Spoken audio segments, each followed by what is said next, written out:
بسم اللہ الرحمن الرحیم۔ السلام علیکم پیارے دوستو، روایات میں آتا ہے کہ جیسے ہی حضور اکرم صلی اللہ علیہ وآلہ وسلم کی عمر مبارک 40 سال کے قریب ہوئی تو وحی کے آثار شروع ہو گئے۔ اس سلسلے میں سب سے پہلے آپ کو سچے خواب دکھائی دینے لگے۔ آپ جو خواب دیکھتے وہ حقیقت بن کر سامنے آ جاتا۔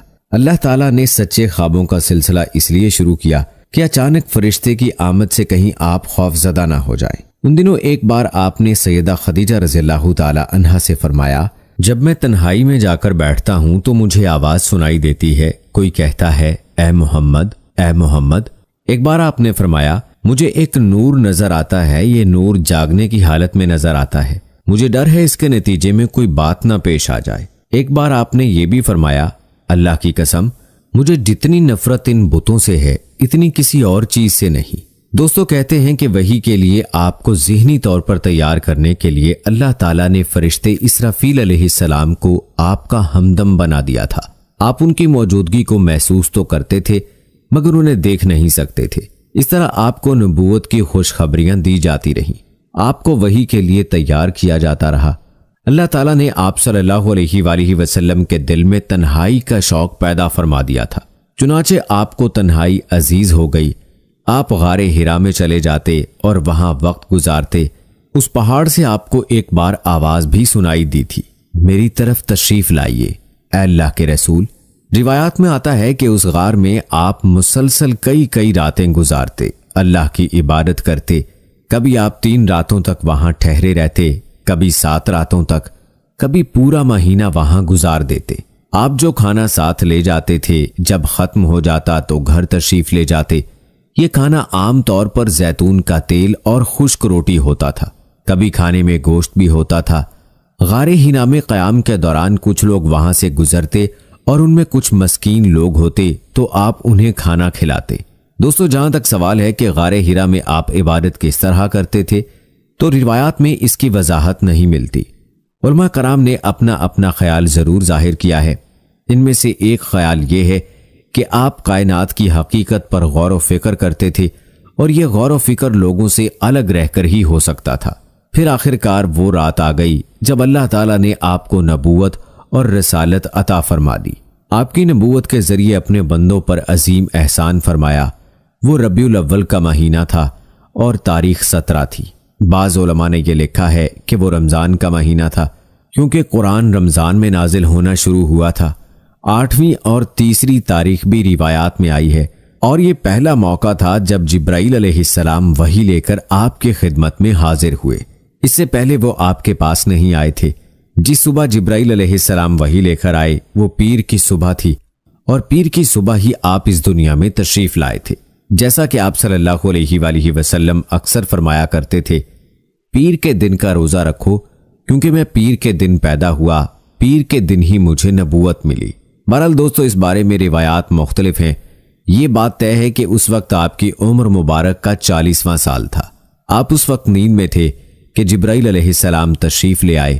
ان کے ہاتھ میں ایک ریشمی کپڑا تھا اور اس کپڑے میں ایک کتاب تھی۔ انہوں نے آتے ہی کہا، اقرا یعنی پڑھیے۔ آپ نے فرمایا، میں نہیں پڑھ سکتا، یعنی میں پڑھا لکھا نہیں۔ اس پر جبرائیل علیہ السلام نے آپ کو سینے سے لگا کر بھیجا۔ آپ صلی اللہ علیہ وآلہ وسلم فرماتے ہیں، انہوں نے مجھے اس زور سے بھینچا کہ مجھے موت کا گمان ہوا۔ اس کے بعد انہوں نے مجھے چھوڑ دیا، پھر کہا پڑھیے، یعنی جو میں کہوں وہ پڑھیے۔ اس پر آپ صلی اللہ علیہ وآلہ وسلم نے فرمایا، میں کیا پڑھوں؟ تب جبرائیل علیہ السلام نے سورہ علق کی یہ آیات پڑھی، اے پیغمبر صلی اللہ علیہ وآلہ وسلم، آپ پر جو قرآن نازل ہوا کرے گا اپنے رب کا نام لے کر پڑھا کیجئے، یعنی جب پڑھیں بسم اللہ الرحمن الرحیم کہہ کر پڑھا کیجئے۔ جس نے مخلوقات کو پیدا کیا، جس نے انسان کو خون کے لوتھڑے سے پیدا کیا، آپ قرآن پڑھا کیجئے، اور آپ کا رب بڑا کریم ہے، جو چاہتا ہے عطا کرتا ہے، اور ایسا ہے جس نے لکھے پڑھوں کو قلم سے تعلیم دی اور عام طور پر انسانوں کو دوسرے ذریعوں سے ان چیزوں کی تعلیم دی جن کو وہ نہیں جانتا تھا۔ پیارے دوستو، آپ صلی اللہ علیہ وآلہ وسلم فرماتے ہیں، میں نے ان آیتوں کو اسی طرح پڑھ دیا، جس کے بعد وہ فرشتہ میرے پاس سے چلا گیا۔ ایسا لگتا تھا گویا میرے دل میں ایک تحریر لکھ دی گئی ہو۔ یعنی یہ کلمات مجھے زبانی یاد ہو گئے۔ اس کے بعد آپ صلی اللہ علیہ وآلہ وسلم گھر تشریف لائے۔ بعض روایات میں آتا ہے کہ جبرائیل علیہ السلام جب غار میں آئے تو پہلے انہوں نے یہ الفاظ کہے تھے، اے محمد، آپ اللہ کے رسول ہیں اور میں جبرائیل ہوں۔ آپ کی گھر تشریف آوری سے پہلے سیدہ خدیجہ رضی اللہ تعالی عنہا نے حسب معمول آپ کے لیے کھانا تیار کر کے ایک شخص کے ہاتھ آپ کے پاس بھجوا دیا تھا، مگر اس شخص کو آپ غار میں نظر نہ آئے۔ اس شخص نے واپس آ کر یہ بات سیدہ خدیجہ رضی اللہ تعالی عنہا کو بتائی۔ انہوں نے آپ کی تلاش میں آپ کے عزیز و اقارب کے گھر آدمی بھیجے، مگر آپ وہاں بھی نہ ملے۔ اس لیے سیدہ خدیجہ رضی اللہ تعالی عنہا پریشان ہو گئی۔ وہ ابھی اسی پریشانی میں تھی کہ آپ صلی اللہ علیہ وآلہ وسلم تشریف لے آئے۔ آپ نے جو کچھ دیکھا اور سنا تھا اس کی تفصیل سیدہ خدیجہ رضی اللہ تعالی عنہا سے بیان فرمائی۔ حضرت جبرائیل علیہ السلام کا یہ جملہ بھی بتایا کہ اے محمد، آپ اللہ کے رسول ہیں۔ یہ سن کر سیدہ خدیجہ رضی اللہ تعالی عنہا نے کہا، آپ کو خوشخبری ہو، آپ یقین کیجئے، قسم ہے اس ذات کی جس کے قبضے میں میری جان ہے، آپ اس امت کے نبی ہوں گے۔ پیارے دوستو، کہتے ہیں کہ سیدہ خدیجہ رضی اللہ تعالی عنہا پھر آپ کو اپنے چچا زاد بھائی ورقہ بن نوفل کے پاس لے گئیں۔ غار والا سارا واقعہ انہیں سنایا۔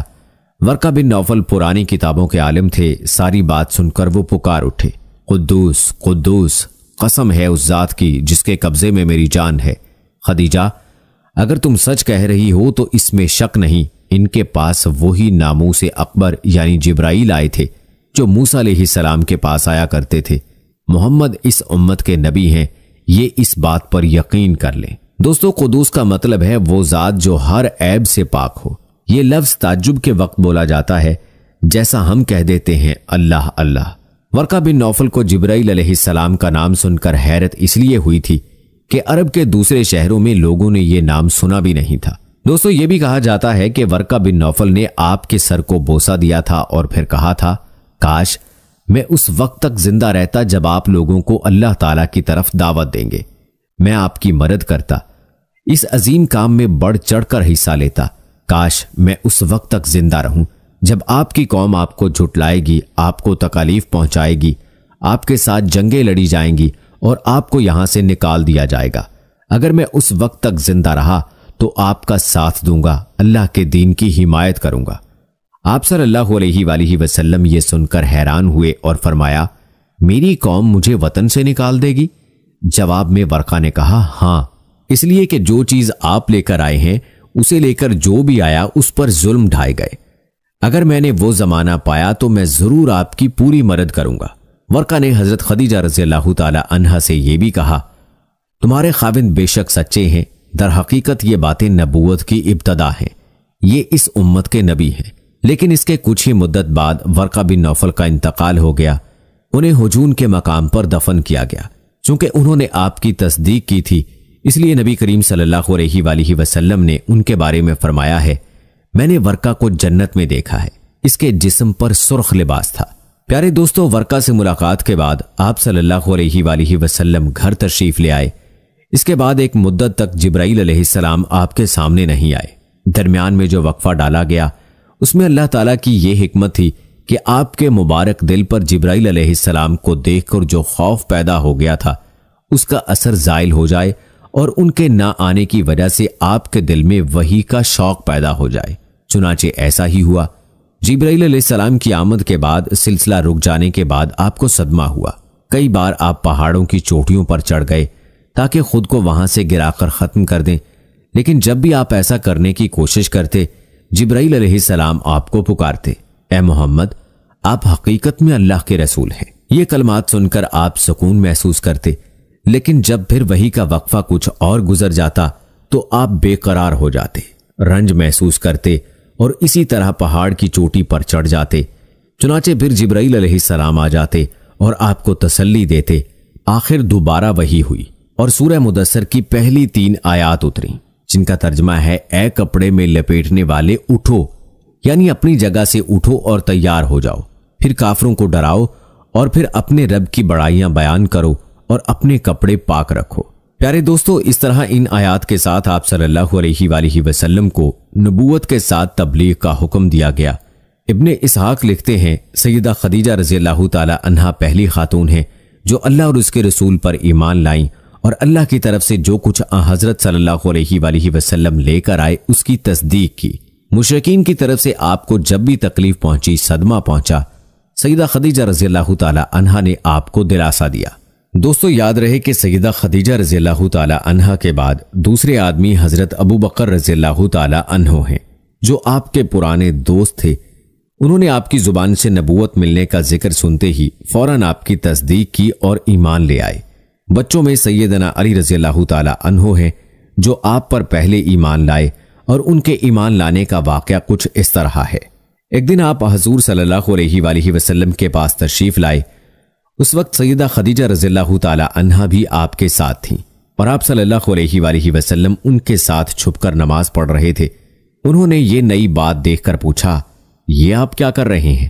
نبی کریم صلی اللہ علیہ وآلہ وسلم نے ارشاد فرمایا، یہ وہ دین ہے جس کو اللہ تعالیٰ نے اپنے لیے پسند فرمایا ہے، اور اس کے لیے اللہ تعالیٰ نے اپنے اپنے پیغمبر بھیجے ہیں۔ میں تمہیں بھی اس اللہ کی طرف بلاتا ہوں، لات اور عزا کی عبادت سے روکتا ہوں۔ حضرت علی رضی اللہ تعالی عنہ نے یہ سن کر عرض کیا، یہ ایک نئی بات ہے، اس کے بارے میں نے آج سے پہلے کبھی نہیں سنا، اس لیے میں اپنے بارے میں ابھی کچھ نہیں کہہ سکتا، میں اپنے والد سے مشورہ کر لوں۔ ان کا جواب سن کر آپ صلی اللہ علیہ وآلہ وسلم نے ارشاد فرمایا، علی اگر تم مسلمان نہیں ہوتے تو بھی اس بات کو چھپائے رکھنا۔ انہوں نے وعدہ کیا اور اس کا ذکر کسی سے نہ کیا۔ رات بھر سوچتے رہے، آخر اللہ تعالیٰ نے انہیں ہدایت عطا فرمائی۔ سویرے آپ کی خدمت میں حاضر ہوئے اور مسلمان ہو گئے۔ پیارے دوستو، علماء نے لکھا ہے اس وقت حضرت علی رضی اللہ تعالی عنہ کی عمر 8 سال کے قریب تھی۔ اس سے پہلے بھی انہوں نے کبھی بتوں کی عبادت نہیں کی تھی۔ وہ بچپن ہی سے نبی اکرم صلی اللہ علیہ وآلہ وسلم کے ساتھ رہتے تھے۔ دوستو کہتے ہیں کہ احتیاط کے باوجود حضرت علی رضی اللہ تعالی عنہ کے والد کو ان کے قبول اسلام کا علم ہو گیا، تو انہوں نے حضرت علی رضی اللہ تعالی عنہ سے اس کے متعلق استفسار کیا۔ اپنے والد کا سوال سن کر حضرت علی رضی اللہ تعالی عنہ نے فرمایا، ابا جان، میں اللہ اور اس کے رسول پر ایمان لا چکا ہوں، اور جو کچھ اللہ کے رسول لے کر آئے ہیں اس کی تصدیق کر چکا ہوں، لہٰذا ان کے دین میں داخل ہو گیا ہوں اور ان کی پیروی اختیار کر چکا ہوں۔ یہ سن کر ابو طالب نے کہا، جہاں تک ان کی بات ہے، یعنی محمد صلی اللہ علیہ وآلہ وسلم کی، تو وہ تمہیں بھلائی کے سوا کسی دوسرے راستے پر نہیں لگائیں گے، لہٰذا ان کا ساتھ نہ چھوڑنا۔